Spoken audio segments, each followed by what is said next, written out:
Ce classico prend fin avec une large domination du Barça sur le Real sur un score de 5-0. Vraiment, le Barça a marché dessus. Le Real n'a pratiquement pas existé pendant tout ce match. Mais quelle équipe fantastique est ce Barça. Mais quel coach. Ce que Flick fait est juste exceptionnel. Bref, vous l'avez compris les amis, nous allons parler du classico. Un classico titanesque, vraiment titanesque.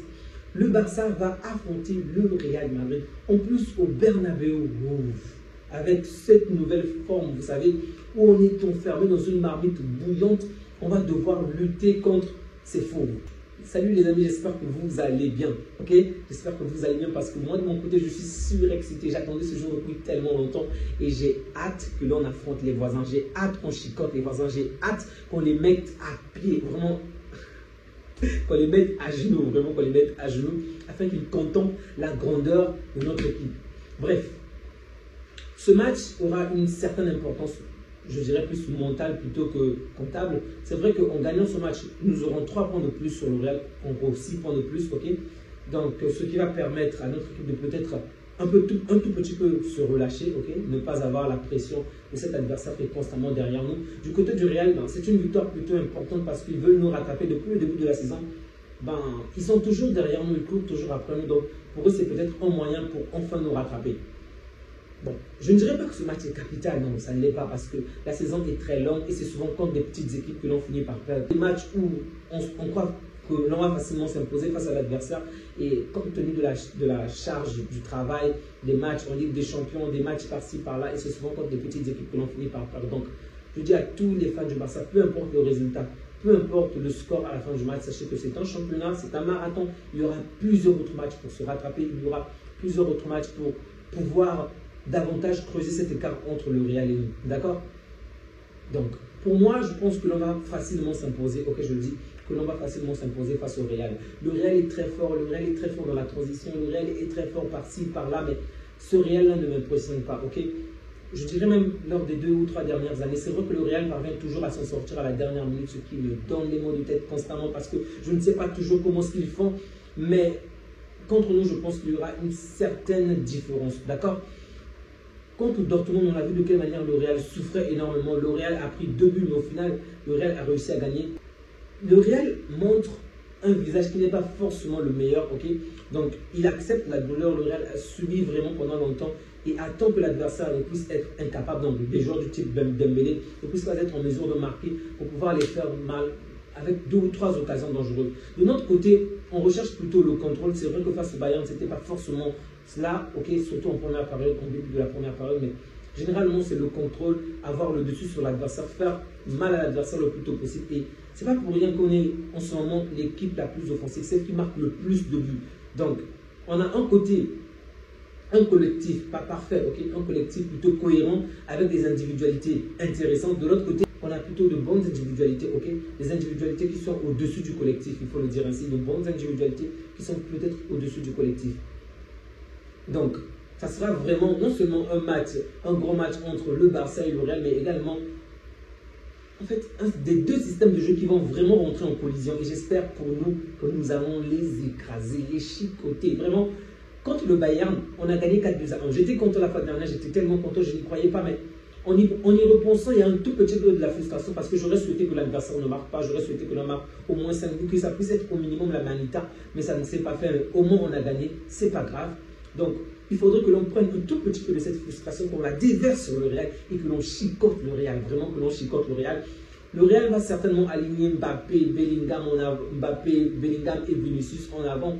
Mais nous, de notre côté, on aura le maître, le général, Lewandowski, le capitaine, Yamal, le sergent-chef, Rafinha, ok, qui seront là également. Bon, je pense que Olmo ne sera toujours pas titularisé. Certainement, on va poursuivre avec Fermin Lopez. Mais que ce soit l'un ou l'autre, je pense qu'ils ont de quoi faire la différence. Donc, une fois encore, je vais parler de la défense très haute du Barça, ok? J'espère vraiment, alors là, vraiment que Flick va trouver un moyen pour que nous puissions être très offensifs comme d'habitude, mais moins haut, ok? Parce que lorsque nous avons joué contre le Bayern, il y a un contexte qui est complètement différent de celui du Real. Le Bayern joue très haut, le Bayern de compagnie également joue très haut, donc on joue très haut, le Bayern joue très haut. Donc, 2 équipes qui jouent très haut, qui jouent des positions très hautes, et du coup, c'était plutôt, on va dire, assez simple de pouvoir tenir le rythme, ok? Sans oublier qu'en face, on n'avait pas des attaquants qui vont vraiment de la profondeur, des attaquants qui sont extrêmement rapides. Ce qui n'est pas du tout le cas du Real Madrid, ok?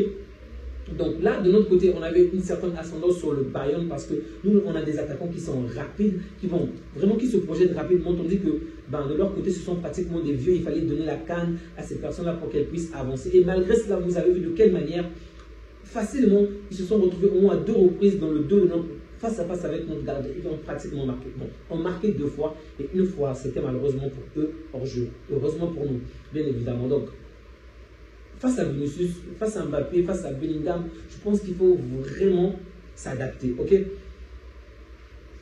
Le Bayern est une équipe, le Real en est une autre, ok? Le Real peut accepter de subir. Déjà, l'arrogance du Bayern ne peut pas permettre au Bayern de jouer comme le Real, ok? Subir, subir, subir. Donc, eux également, ils vont vouloir créer du jeu, créer un certain système, puisque c'est compagnie le code du Bayern, ok? Tandis que Ancelotti s'en fout de cela, ok? Vous savez très bien qu'Ancelotti, le jeu, c'est pas vraiment son truc. Il s'en fout. Tout ce qu'il veut, c'est qu'il gagne à la fin. Et donc, son équipe peut accepter de subir un nombre incalculable de fois de percussions, un nombre incalculable de fois d'actions. En fait, ils peuvent faire le dos rond pendant longtemps et profiter de la petite erreur de notre part pour faire la différence. Et oui, on a peut-être de bons défenseurs qui s'alignent très bien, mais ce sont tous des humains. Et donc, les erreurs, il y aura forcément des erreurs. Ils vont forcément profiter d'une manière ou d'une autre d'une quelconque faiblesse, d'un quelconque joueur. Donc, il va falloir que Flick puisse avoir vraiment cette intelligence tactique pour que notre équipe, notre défense, la ligne défensive, puisse être très très haute. Ok, on s'améliore dessus, on se positionne très bien, on sait créer des hors-jeux, mais rendez-vous compte qu'en face de nous, on a également des joueurs qui sont peut-être footballistiquement plus intelligents que la majeure partie des adversaires que nous avons affrontés jusque-là.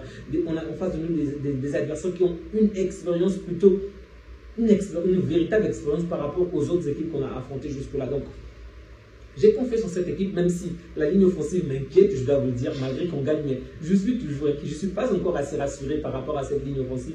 Mais je vous promets, alors là, je vous le promets, si jamais Flick ose jouer contre le Real avec cette ligne offensive, qui se retrouve pratiquement au niveau de la médiane, qui se retrouve au centre du terrain encore, et l'on parvient à gagner, vraiment avec un score fleuve, un score large, face à un adversaire qui a du mal vraiment à marquer, je vous assure que je ne douterai plus jamais, je dis bien plus jamais, de sa ligne offensive très très haute, vraiment plus jamais, mais je souhaite de tout cœur qu'il ne le fasse pas.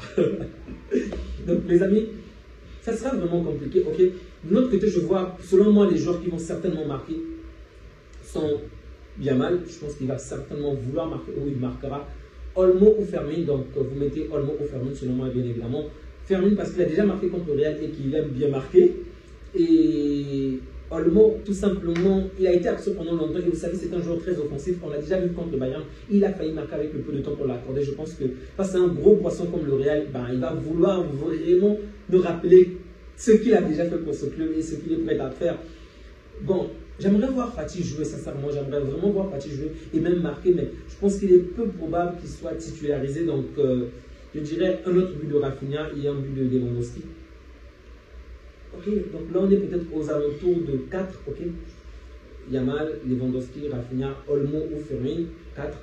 Bon, Fati, je ne pense pas. Le 5e but, je vais dire qu'un anonyme, ok, ça peut être l'un des joueurs cités précédemment, mais je pense que nous allons marquer au moins 5 buts parce qu'on l'en marque énormément. Du côté du Real, je vois soit Bellingham marquer, soit Mbappé. C'est bizarre, mais je pense que l'un des deux va certainement marquer. Peut-être même les deux. En tout cas, je souhaite bien évidemment que le Real ne marque aucun but, que notre but soit vraiment bloqué, qu'on ait une ligne défensive tellement forte que l'adversaire ne pourra rien faire. Mais je pense vraiment que Bellingham va vouloir enfin se décharger sur nous. Okay? Il y a tellement cette pression sur lui que ce match il va avoir une importance capitale. Okay? Vous savez que la saison dernière, c'est vraiment grâce à Bellingham qu'ils ont réussi à gagner en marquant. Il avait marqué 2 buts alors qu'on menait 1 but à 0. Donc, aujourd'hui, je pense qu'il va peut-être pas vouloir faire un comeback, mais revenir un peu sur ce temps-là. Okay? Il ne coupe peut-être plus le même poste. Ça, c'est vrai, c'est normal, étant donné les nouveaux joueurs. Mais on a toujours cet orgueil en nous pour vouloir être le héros de l'histoire. Et je pense que c'est ce qu'il va vraiment faire. Si jamais Bellingham ne parvient pas à marquer, il sera peut-être décisif en réalisant une passe intéressante à ses collègues. Et donc, dans ce cas, je pense que Mbappé va vouloir également marquer parce que, déjà, Mbappé marque beaucoup contre le Barça, malheureusement pour nous. Et que lui également, il est sur... Vous savez, déjà Mbappé a vraiment de... Comment dirais-je? je ne vais pas dire de l'orgueil, ça serait peut-être méchant, mais une autre, on va dire, il a une haute vision de sa personne, ok? Donc, et Mbappé, en fait, là, en ce moment, il joue dans le club de ses rêves, mais avec un mauvais début, ok? Un début peut-être qu'il n'aurait pas prévu. C'est normal, il faut un temps d'adaptation, c'est correct, ça ne pose aucun problème pour cela, mais je pense que lui, en tant que tel, marqué dans ce genre de match, va vraiment l'apporter peut-être la gloire qu'il recherche ou l'amour de certains supporters. Et je pense qu'il va vraiment se donner à fond pour vouloir marquer. D'un autre côté, je pense que Vinicius, même si je pense qu'il ne marquera pas sincèrement, il ne marquera pas. On va trouver un certain Koundé qui saura l'arrêter ou un quelconque autre joueur comme Kourbassi qui pourra le stopper. Mais Vinicius également peut vouloir marquer dans la mesure où 2 jours après, ou le lundi, je crois, il va recevoir le ballon d'or. Donc peut-être qu'il aura un sursaut d'orgueil pour vouloir marquer. Mais dans tous les cas, peu importe le joueur, défenseur, attaquant, milieu de terrain, gardien ou même arbitre ou supporter, je veux qu'aucun Madrilène ne marque le moindre but. Je veux vraiment que notre poteau reste inviolé jusqu'à la fin du match et que nous, de notre côté, nous puissions en fait marquer autant de buts que possible. Vraiment énormément de buts, qu'on puisse exploser l'une. Bon, vous savez certainement que Courtois et Rodrigo seront absents, donc malheureusement pour eux, ils sont indisponibles suite à des blessures. Mais bref, je souhaite à ces 2 joueurs en prompt rétablissement ainsi qu'aux 2 autres du côté du Real, tandis que de l'autre côté, on a au moins 6 joueurs qui sont blessés. Donc à tous les joueurs blessés, je souhaite à chacun d'entre eux un bon rétablissement et un excellent retour. Les amis, j'évite que la vidéo soit longue comme la vidéo du débriefing passé. Donc on va s'arrêter là. Si vous avez quoi que ce soit à dire, que ce soit Visca, Barça, à la Madrid, j'aimerais vraiment vous lire à travers les commentaires, ça me ferait énormément plaisir. Merci à toutes ces personnes qui continuent à soutenir cette chaîne, ça me fait énormément plaisir de pouvoir compter sur vous. C'est grâce à vous que cette chaîne progresse petit à petit. En tout cas, ça me donne de la force et de l'énergie. J'ai un programme plutôt chargé et je fais toujours le nécessaire pour pouvoir poster aussi régulièrement possible que des vidéos. Et donc, voir autant d'engouement, autant d'amour à travers le visionnage, les likes, ça me fait énormément plaisir. Vraiment, merci à vous. Vraiment, continuez encore à soutenir la chaîne, ça me donne encore envie de faire d'autres vidéos, de parler des tas de sujets différents, peut-être même complètement différents du débriefing en général.